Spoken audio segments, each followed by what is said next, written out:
Welcome to Reinventing You. I'm your host, Danielle Silverman. I believe that in today's world of ever-constant evolution, the only career change that matters is when what you do matches who you are and what you believe. This show is where you'll learn how embracing change and reinventing yourself will help you navigate any disruptions and lead a life of happiness and fulfillment, especially in this ever-changing world. Your purpose and your meaning will drive your personal transformation. As I like to say, it's your vision, your life. Be passionate about it. Reinventing You starts now. Hello, everybody, and welcome to Reinventing You, a podcast where we talk about all things career-related. And today we're going to talk a little bit about things that are life-related as well, because they're very, very intimately connected. My name is Danielle Silverman. I'm your host today, and I'm very lucky and very grateful to have Dr. Pat Bacili as our guest today, where we're going to be talking about choice. But I wanted to share with you first, I recently came back from this absolutely amazing trip to Italy that was both business and personal. And it was so amazing. I mean, I think, first of all, it was the first long trip that I took after the pandemic. And everything about it was perfect on so many levels. And as a consequence, I came back on a huge high. I was just so filled with love and beauty that it was amazing.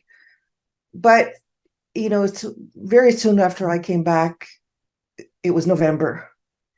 And pretty soon it's going to be December. And I have to admit, I was hit with the November blues. You know, I have suffered, I don't know if I've mentioned this before, but I have suffered from chronic depression for most of my life. And just this past weekend, I found myself wanting to stay in bed most of the time. Everything was wrong. My sleep patterns were off. My eating habits were off. I didn't have the motivation to do anything. But I realized this morning, actually, I was talking to somebody who actually helped talk me through it.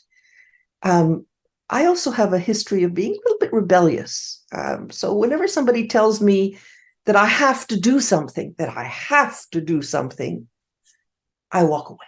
I do something else. Nobody's going to tell me that I have to do something. So when I came back from Italy, it seemed that everything that I was doing was sort of like a have to. It was like an obligation. And I realized this morning that it was the child's voice in me that was saying, oh, not another thing that I have to do. And when I heard that, actually unconsciously, what was happening is that I realized, my unconscious realized that I had all these obligations, and it just rebelled. And it said, no, I'm not going to do that. I can't tell you. I can't make you can't make me do that. But I realized afterwards that I'm not a child anymore. I don't have to give in to those emotions, give in to those feelings.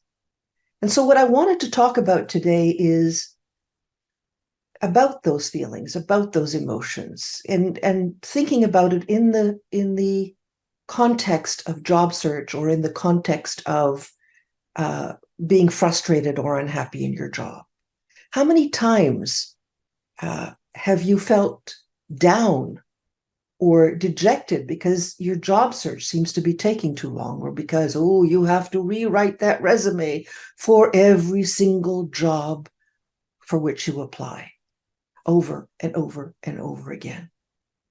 How many times have you felt frustrated because you think you're not being heard at work, or your boss is being a little bit abusive, or the values of the organization just aren't fitting with yours, and you just really tired about it? More than tired, you're in a funk. You have the blues, you're depressed, you're whatever it is. So today, our good friend Dr. Pat is going to join me in this discussion. We're going to talk about what it means to get out of that funk. What do you say, Pat? Shall we do this? Yeah, let's do it. I love this topic. I love it because it hits the broad spectrum of who we are as human beings individually, but also who we are when we talk about humanity. We talk about where are we in the world of independence and choice these days, and what puts us on sort of this scale of whether or not we feel powerful or victimized. And I think this is it's a powerful topic because, look, so many people want to just blow off what the past 3 years. The reality is, I mean, at least for me, maybe it's different for others, but this is the first holiday season, whether it's Hanukkah, whether it's Christmas, whatever you're going through, where a lot of people don't have the paranoia they had last year, right? And so choosing now is a big freedom for a lot of people. Yeah. And yet it's a little still uncomfortable, and people are feeling their way. And, some days you just don't want to get out of bed. Yeah. That's just, Yeah. it's just that. Yeah. I think we're all a little bit guilty of that sometimes, Oh, yeah. Oh, So yeah. so what do you, I know what I do to sort of push myself. What makes you feel better? I'll tell you what, there's a quote by Meryl Streep that I love. There are a lot of quotes about freedom and choice, but there's one by her that I really love. And I've heard a bunch of them over time.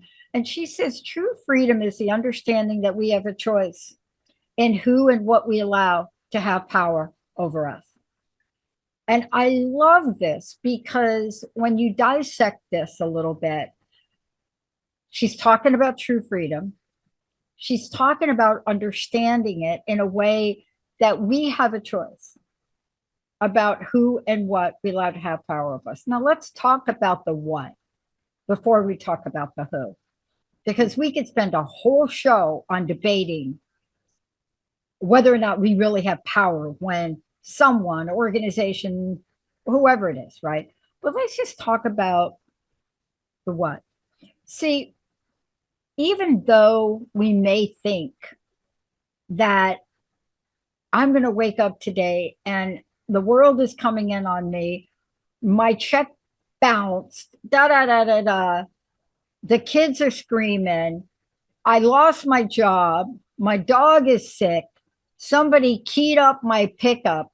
I mean, that's a country western song, and I grew up with them.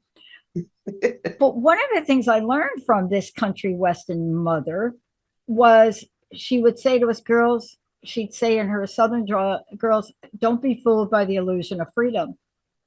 And we just looked at her until we got older. And she said, you only have one freedom in the world, and that's the freedom to choose. Uh-huh. And that's what I grew up with. And Wow. that's it. That's And goosebumps. think about that though, right, Danielle? Because here we are, we don't think we have freedom sometimes. Now, I want to put a caveat out there. So I just want to be very clear. There are some people that are struggling. They're struggling with mental challenges, mental illness, whatever you want to call it, depression. Mhm. And choosing is a lot harder, right? Understanding when you're in those states, whatever you want to call it, chemical imbalance, it's a little bit more difficult. But Sure. on average, you have the freedom to choose. Yeah. That's it. And I do believe it's the only freedom we have, the only true freedom we have. And it's like Meryl Streep said. What do you think? Yeah, I agree. And you're right about the mental challenges that people have, especially today. There are many, and there are other kinds of challenges that people have where they, Yeah. if you're in war zone, you don't necessarily have that choice. Nope. Although, one might argue that as well. But when you're in that extreme situation, then it's a completely different conversation, right? Yeah, you need medical help. special help. But otherwise, it's coming to the realization, having that awareness, that I think is difficult. It's very easy to say the only thing you have is the ability to choose, but you have to have that awareness. Oh, look, when I was, I don't even know now, I have to say probably late 30s, maybe early 40s, I was given a book. And when I was given this book, people give you books because they want you to learn something, right? I mean, hasn't anybody done that? It's like, yeah. Danielle, read this book. Okay, yeah. Right? It's not about them. It's about something they see in us and they think, okay, you can learn from this. So I was given Viktor Frankl. Of course, I knew you were going to say that. I knew it. And Man's Search for Meaning. But here's a Viktor Frankl quote that I love. And I don't know if my mom read it. I don't know. And he says, everything can be taken from a man/woman, anyone. Anything can be taken from a person, but one thing, the last of the human freedoms, to choose one's attitude in every given set of circumstances, to choose one's own way. When we are no longer able to change a situation, we are challenged to change ourselves. See, what? Yeah.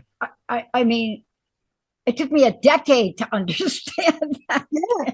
Well, yeah, to change what. And when you think about, for those people who don't know, Viktor Frankl was at Auschwitz. He was in a concentration camp. So he really didn't have any quote unquote freedom. And yet he chose to change his attitude.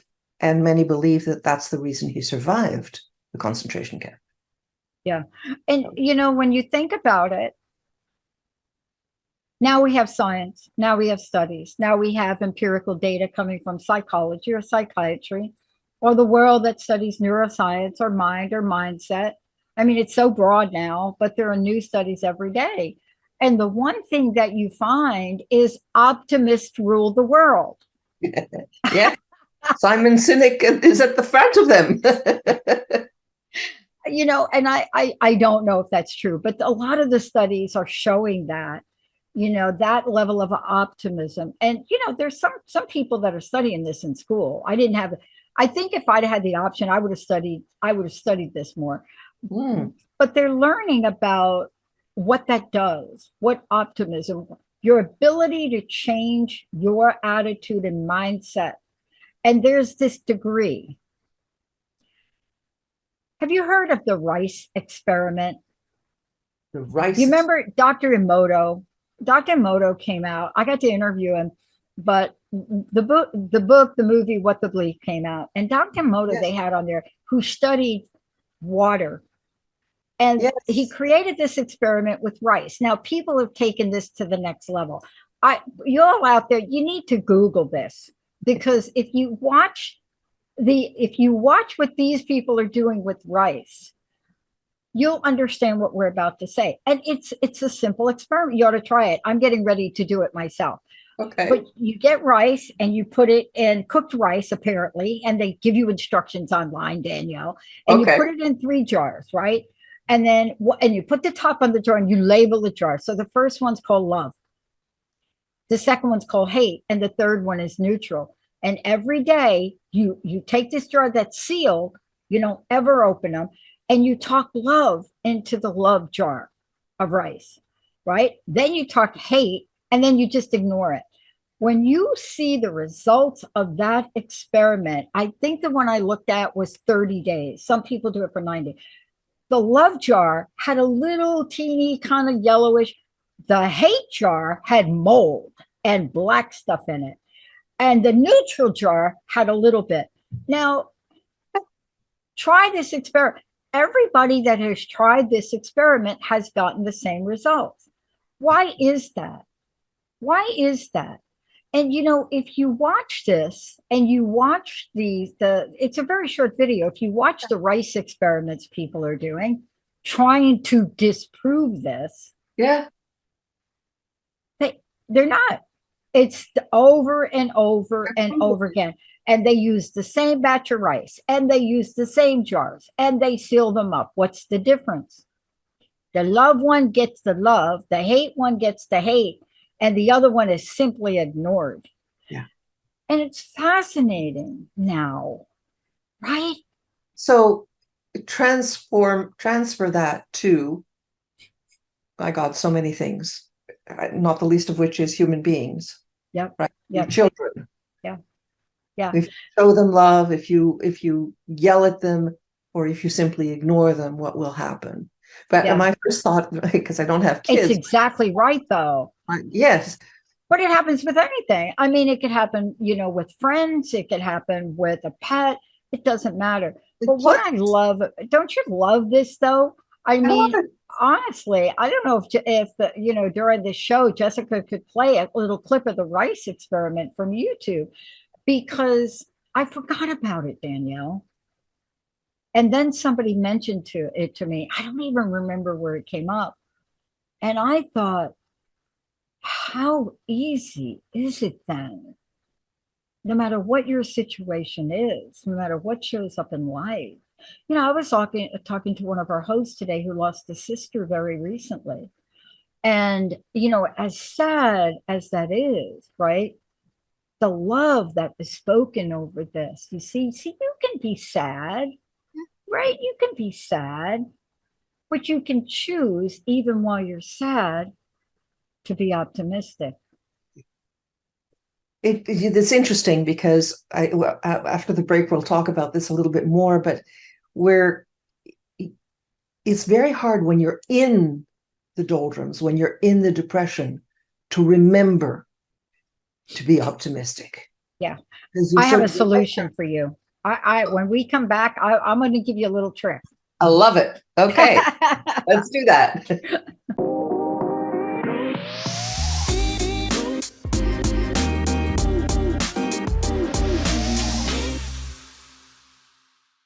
Okay, welcome back. You said, Dr. Pat, that you have Yeah, a tip for us. I do.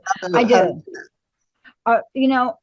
The Melissa Stockwell is a woman of strength and enormous courage. Now, her story is, and she's got a fantastic book. I think their book is called The Power of Choice.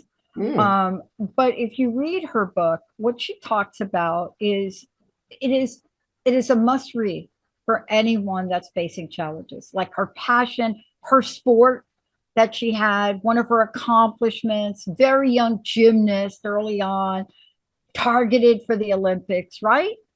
Um, Force of nature, restless. I mean, sounds like you and me, right? But oh, here wow. she goes, speeding around on a bike. Everything that a young, vibrant woman, right, kid growing to be a woman, and then 9/11, and she was deployed to Iraq and commissioned army officer, and she suffered an injury that would change her life forever. Challenging recovery, Walter Reed Hospital, so many things, but she took her power of choice. See, this is what we're talking about now, right? Now Yep. I gave you Melissa Stockwell because I wanted to use this as a great example. We talked about Viktor Frankl, but Yeah. she used that power to channel her energy into competition. And the para triathlon, Mm. world championships, medaling in 2016 in Rio. So her journey serves not just the country here, but the heartache, a painful divorce, you know, founding a successful nonprofit, a career in prosthetics. I mean, right? Finding new love. I mean, mother of children. Along the way, she meets, an American president. I mean, right? Yeah. But it could have been a very different story, Danielle, right? Yes, it could have been a very different story. And it is for very many people. That's the question here, because not everybody is meant to be a Melissa Stockwell or a Viktor Frankl. And so the message I'm trying to put out to everybody is, what do you do if you're not a Melissa Stockwell? Or what if you're not a Viktor Frankl and you don't have that, what we say, koyach, that energy to be Yeah. able to do that and to get out of your Yeah. that place, that dark place that you're in. I think it's like every other muscle we have. You have to work it. And I Yeah. want to tell you the muscle that you have to work. And I do talks just on this. Yeah. This is one of my favorite keynotes to Oh, give wow. Okay. because I challenge the audience, and I want to challenge everybody here. You know, I don't know, maybe I woke up optimistic. Some people say I was kind of born that way. I was always happy, but I had a rough life and I was depressed most of my life. However, I learned a couple of tools along the way. And what I learned are some practices. And so now when I work with groups and women, I give them assignments. Now, for some people, you can do this without writing. But for most of the people I work with, they have to submit their assignments back every day. And it's simple. I need you to write on a piece of paper. I don't care who you believe in, God, Krishna, Ganesh, it doesn't, Allah, it doesn't matter. Jesus, Mary, it doesn't matter. On the paper, you must write 70 times. Thank you, God, universe, Mother Earth, Goddess. It doesn't matter. And you have to write it 70 times every day. Handwrite it. Don't be typing anything and sending it to me. You write it and you take a picture on your phone and you text it to me. And if you miss a day, you have to start over. Wow. And so, what's the point? What is it about gratitude? What is it about the energy of gratitude? Now, Viktor Frankl was brilliant. Meryl Streep's comment about that she made, Selma Hayek. I mean, so many people out in the world that talk about this. There's an energy to gratitude. There's I been like studies on it too. studies on it, but I Yeah. love it because it's a placeholder. Do you know why? I work with women that if you say, I want you to write, I love myself, they're out of the room. They can't do it. So Mhm. just to do this one thing, here's what happens. You start to rewire your brain. Mhm. And then the next assignment is when the worst things happens to you in your day, you have to say it to yourself 70 times. Mhm. You wake up one day, somebody steals your motorcycle. Yeah, you're going to be like, thank you, God. Thank you, Spirit. Thank you, universe. Thank you, whatever you want to thank. Thank you, beautiful tree. Before anything comes out of your mouth, can you try it? Mm. See, I'm not saying dismiss the sad things in your life. Oh, no, you can't. No, You can acknowledge it. You but can. you can choose gratitude before you choose despair. And despair will find its way in. If you work with me for longer than that, we flip despair right on its head. But if you can just start out with the simplest of things, I read this book. I was given this book by Deb Engel, and Deb Engel wrote this book called The Only Little Prayer You'll Need. And when I was given that book, I don't know if Jessica might know when I was given that book. It was a bunch of years ago. I laughed, and Linda actually scheduled her for an interview with me. And I thought, I'm not interviewing anybody with a book that says there's only one prayer. And then I read the book. Big print, a lot of words. And the prayer was thank you. Now, of course, there are versions of it, there's expanded versions of it that you can do. But in the end, it was about thanking. And you see, we can choose that, Danielle. So let's go back to the idea of choice. Mm. You can be listening to me today and choose not to try it. But choose not to try it. But what if you did choose to try it? What if you tried it 70 times a day for 70 days? You Wow. hand write out, thank you, God, universe. And it doesn't matter, it doesn't have to be the same. But what if you tried it? Wow. See, this is the choice. We only have one freedom in the world, and that's our freedom to choose. And we can choose. I could choose whether I quit my job, leave my job, look for another job, yell at my boss, don't yell at my boss, right? I can choose whether I want to play a sport, not play a sport, go to the movies, don't go to the movies. Now, people in other parts of the world are like Viktor Frankl, although I am not sure there has ever been a scenario I can think of that was anything near the Holocaust. I Yeah. do not think I can think of a single one right now. Now, clearly, women in Iran for practicing the Baha'i religion or being, I mean, we have that. We have a lot of We examples, have not a lot of examples. extreme, as what happened in the Holocaust, but there are bits and pieces of it happening in many places. Everywhere. See, the thing is that I'm an optimist by nature, but when I'm depressed, I forget that I'm an optimist. So I'm going to play devil's advocate a little bit here, because there's also, it took me a very long time to accept the fact that gratitude is there's scientific proof that gratitude is a good thing. Because for me, I only met people who would say to me, "Oh, I write in my gratitude journal every day. I write in my, so the sun is shining. I'm happy the sun is shining. Thank you, sun, for being shining today." And for me, that was like, okay, I can't stand this. Where's the authenticity in it? And I would say, you know what? I have gratitude. I'm very grateful every day that I have the kind of life that I have. But there's a difference between that and just, writing in your gratitude journal every day, blah, blah, blah. And I want to point out that difference, that there is, the authenticity of saying that thank you, of knowing that you truly are thankful, as opposed to just writing it because somebody tells you have to write it. Yeah, but you can't. Here's the thing. It takes a while to get to feel that. Yeah. It takes a while for somebody that is really down the court to wake up like I wake up in the morning. My eyes open and my thank you, God, thank you, Spirit, is already going on. I have a funny feeling that I started before I even wake up. And when my eyes pop open, it's already going on in my brain. Before my feet hit the ground, I've already probably banged out about 20 of them in my own mind. But I didn't start doing that because I wanted to. I had a great spiritual teacher. And how did she put it?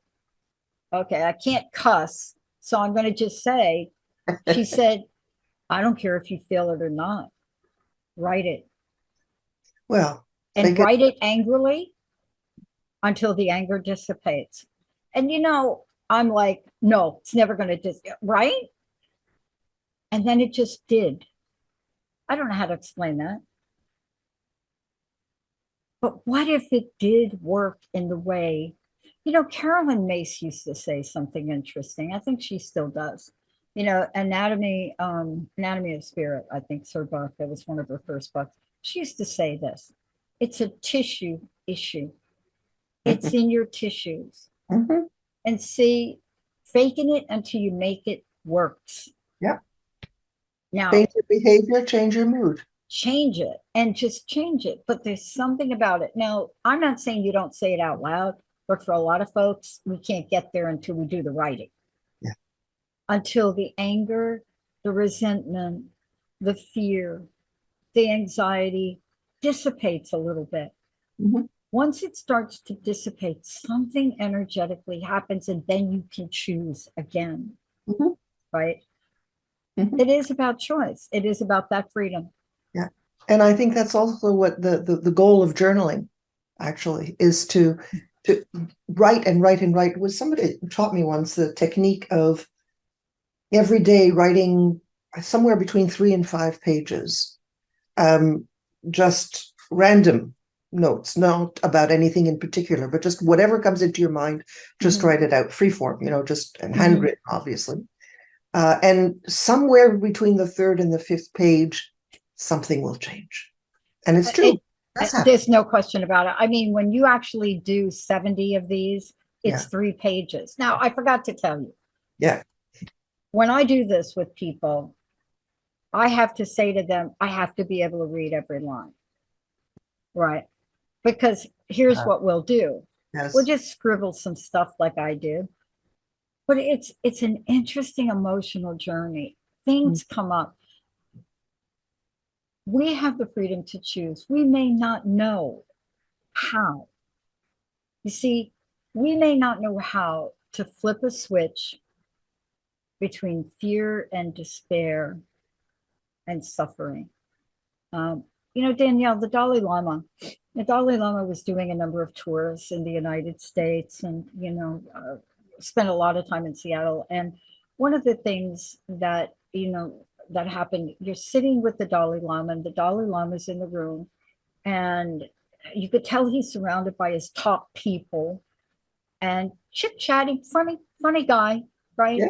You know, chit chatting, and his number one person walks in, like the number one, number one monk, or in the scale of, right, Yeah. and hands him a note. And the Dalai Lama puts his head down, maybe 10, 20, 30 seconds, picks his head up and continues. Later on, you find out that what happened was, in that moment, his closest and dearest friend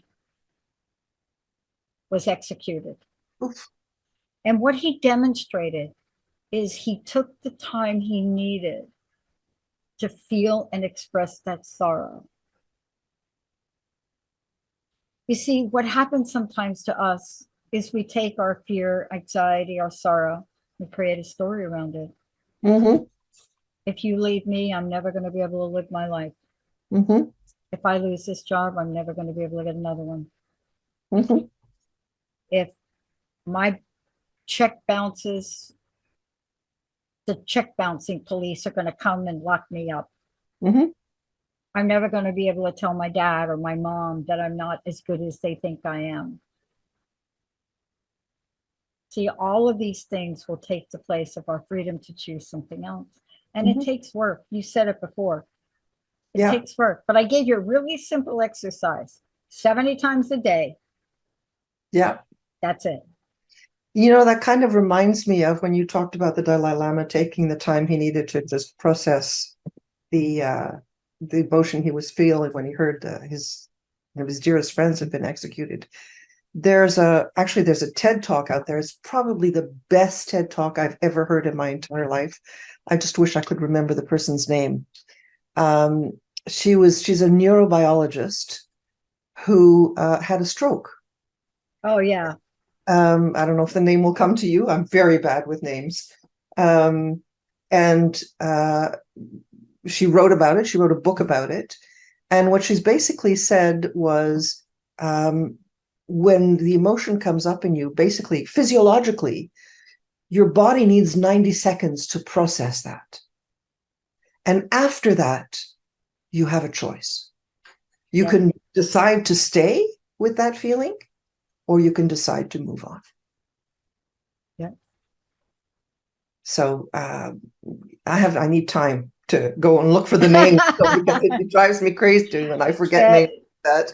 Jill Bolton Taylor. That's And I it. think, yeah. Yeah, Jill Yeah. Bolton Taylor. Yes. Yeah. Thank you, Jessica, for that. Yeah.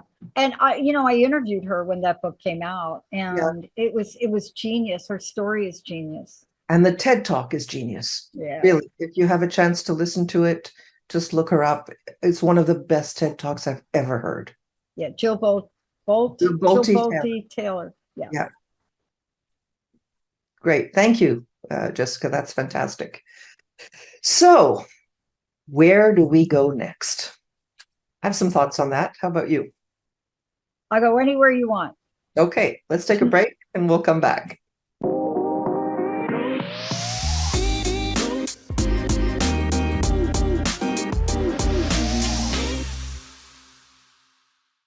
So, having said all of that, and we know that exploring your emotions or acknowledging your emotions is important, but knowing that we have a choice is important. Has it ever happened to you that I know it's happened to me, that you make a choice, you finally make a choice or a decision, and you realize that maybe I should have not done that? I'll give you an example, a really silly example. This morning, I got 2 emails from the printer company. That I have 2 printers at home, and I got 2 emails from them.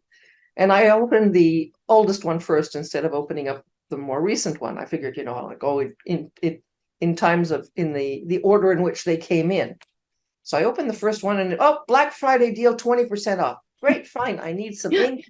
I need some toner. So I go and I order what I need, and then I go back and I open the second one. The second one was 30% off. Now, that's a really silly example. That's a good one. But had I, not been in a hurry to do something, I would have gotten a better deal. I picked the Seahawks to win last weekend.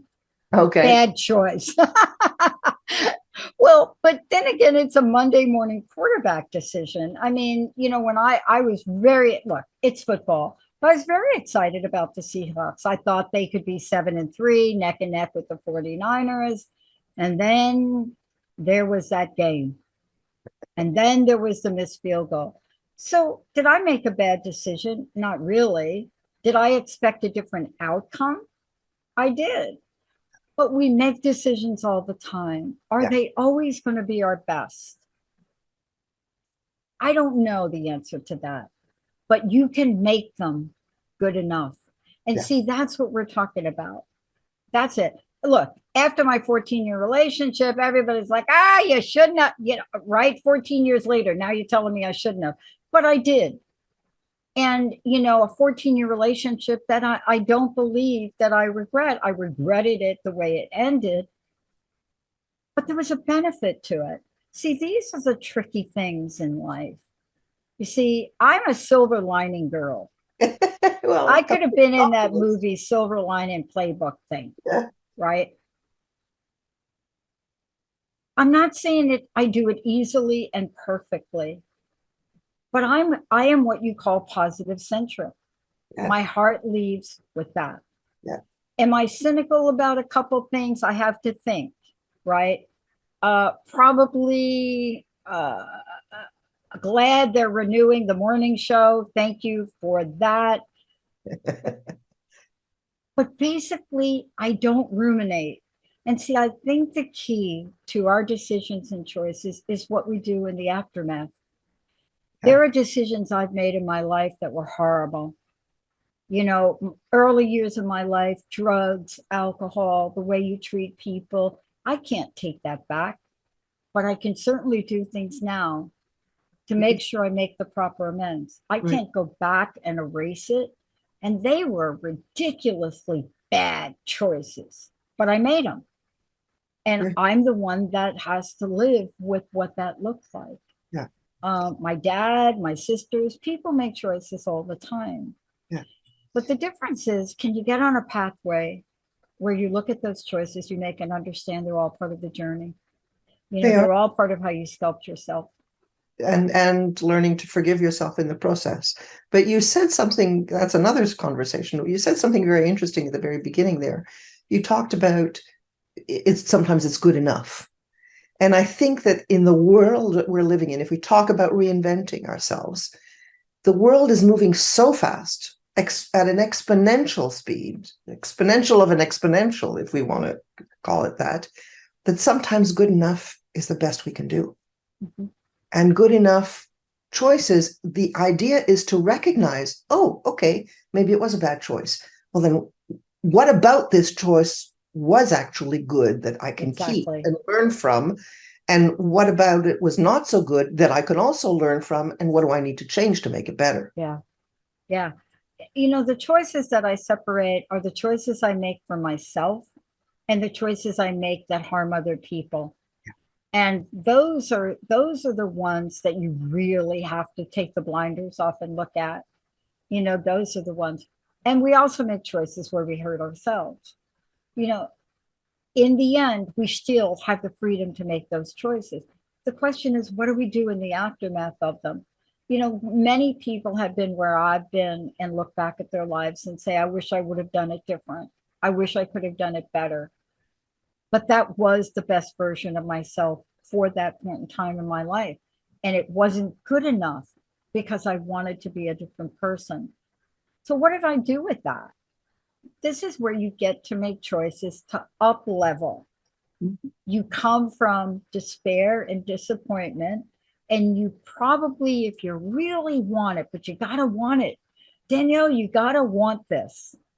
You have to want to be able to make choices that bring more joy and love and light into your life. You have to be willing to work for it because this stuff is work. It I is. mean, sit there and do 70 times a day. Go ahead, try it. Yes, it is work. I mean, losing weight is hard work, but you have to want it, and Yeah. something I struggle with every day, and I have to remind myself, this is my goal. This is why I want to do it, and it's still very hard every day, and I don't succeed every day. But hey, that's also a choice. It is. And you look at yourself and let me ask you about this. Yeah. What good is it to hold the energy of not enoughness because we ate a piece of cake? I mean, what good is it going to do? If you want something bad enough, you will do whatever it takes. Now, you're talking to somebody with 30 plus clean and sober longer than that. Wow. For drugs. Yeah. And there's only 2 lines in those 12-step programs that you live by. You're not going to drink or use no matter what. Oh, sounds so easy. Really? No. Talk to a heroin addict or somebody like that. Yeah. But it's not easy. You have to really want a different life. Yeah. Losing weight in our society, it is ridiculously difficult at so many levels. I know. You can't, you need food to survive. It's just, back in the day, the only commercials you had on television were for some kind of marshmallow thing. Now you're bombarded 24/7. Absolutely. It's very difficult. And the amount of food that is not healthy also is just abounded. It abounds everywhere. But something else you said also, and I had the thought earlier as well. The thing that comes back to me is from appreciative inquiry, which is really to get back what you put into the world. Yeah. So and what you focus on grows. So if you focus on things that are negative, of course you're going to be surrounded by negative things. But if you focus on the positive, if you focus on the gratitude, then you will receive that in return, because the universe is open to whatever message you put out. Mm-hmm. It's going to say, oh, that's what you want? Okay, I'll give you some more. I hope Jessica gets a picture of the rice experiment, the jar that got hate talked to it. When you look at the color of that, Danielle, you will be shocked. I am going to try that. You will be shocked. It's unbelievable. I looked at 4 different experiments that were done, all the same result. Wow.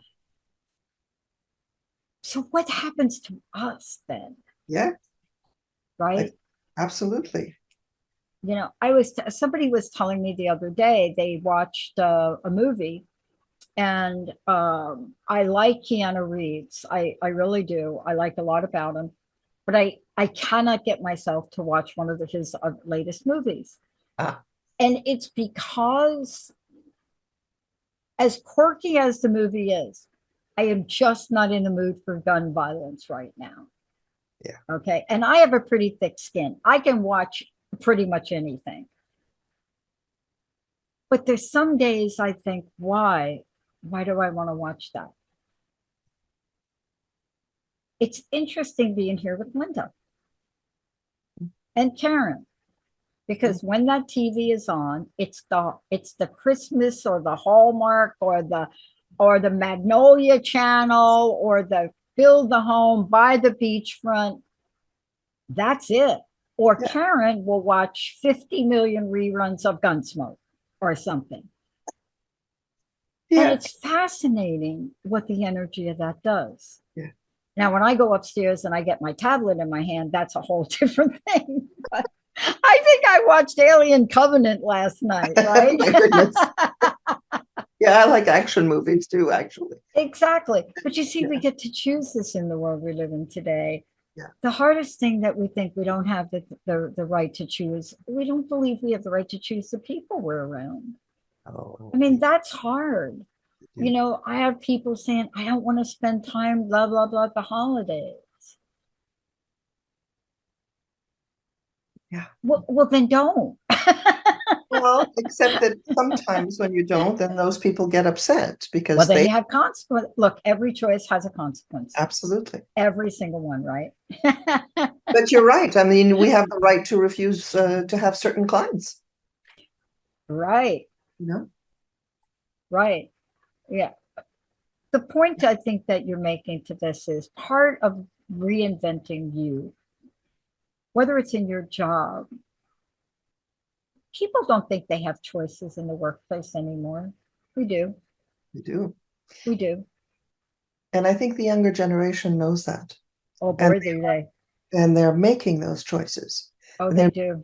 clear that they want to live a certain kind of life. So Yeah. it's really nice to see. It's really interesting. It will be interesting to see how it turns out. It's just, it's fascinating to me. It's fascinating to me too. But Yeah. you see, that's how you and I get to explore who we are. Yeah. See, Yes. we are plugged into the things we're plugged into because what? We like to hear ourselves talk. No, we are students as well. I'm not perfect. Believe me, when I talk about gratitude, I'm a work in progress. But We all what we're trying to share with people is something that may help them shift a little bit. Isn't that what you do? It is absolutely. It's the ability to recognize that change is okay. And we're not perfect because we're human. By definition, we're not perfect.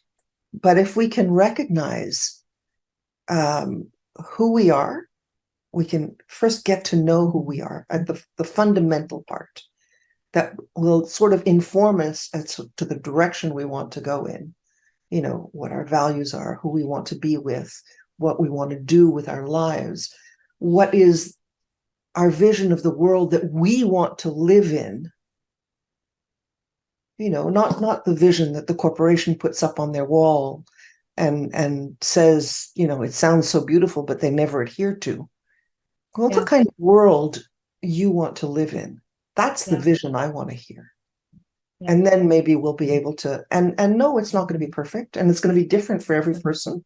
The example I give is that my vision of the world is that I want to live in is a world that is in peace, right? Now, how do I do that? I make sure that the people that I work with are happy in their jobs because I believe that people who are happy doing, spending a third of their life at work doing something that they enjoy are not likely to go out and make war. But, somebody else who has the same vision of the world that they want to live in may become a mediator working for the UN or something like that. yeah. It'd be the same vision and a completely different path.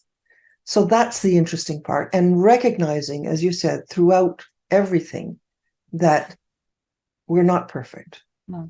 but we're You going know, to, yeah, go ahead. I was asked, I don't know, about a month ago, we were talking about jobs, and you and I have talked about jobs. Yeah. And somebody asked me off just right out of the blue. So, what's the best job you ever had? Yeah. And I said, well, first, let me just be clear. I've been fired from every job I've ever had except one. And that one job was the best job I've ever had.